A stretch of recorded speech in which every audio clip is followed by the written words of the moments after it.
ছোট বেটা, তুইও দেখতে দেখতে অনেক বড় হয়ে গেছিস। এখন তো আজকে একটা সুপার মার্কেটে চলে এসেছিস, তুই রাজুর কাছে থাক, আমি আসছি। আজকে তো পুরো নায়কের মতো পাট নিয়ে চলে এসেছে। আজকে তো মেয়ে পটাতে হবে। আরে বা, এখানে একটা সুন্দরী মেয়ে এসেছে, এখানেই বসে পড়ে একটু লাইন মারতে হবে। এই লোকটা এইভাবে তাকিয়ে আছে কেন? কি ব্যাপার? এই লোকটা দেখে ধান্দায় আছে, এসব ধান্দা আমার ভালো লাগে না। ও বাবা, আচ্ছা ঠিক আছে, নায়কের মতো সেজাই বসে থাকলাম, কিন্তু এখানে কেউ নেই। ওর থেকে বলে একটু ঘুরে আসি।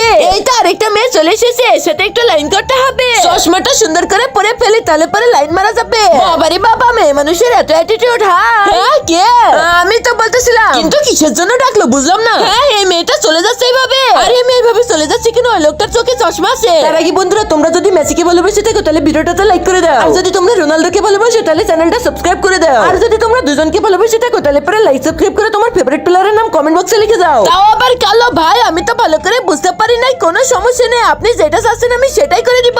আরে ভাই, আমি কি বুঝলো নাকি? দাঁড়ান ভাই সাহেব, আপনার কাজটা আমি এখনই কমপ্লিট করে দিচ্ছি। আপনি আমার সাথে আসেন। এই দেখেন, এভাবে উঠে পড়ে, তাহলে খুব তাড়াতাড়ি যেতে পারবে। হ্যাঁ, আমাকে উঠিয়ে দিলা? হ্যাঁ, আমরা উঠিয়ে দিয়েছি। তো বন্ধুরা, জীবনে একবার হলো কে কে লিফট সিঁড়িতে উঠতে চাও অবশ্যই কমেন্ট করে জানিয়ে দাও।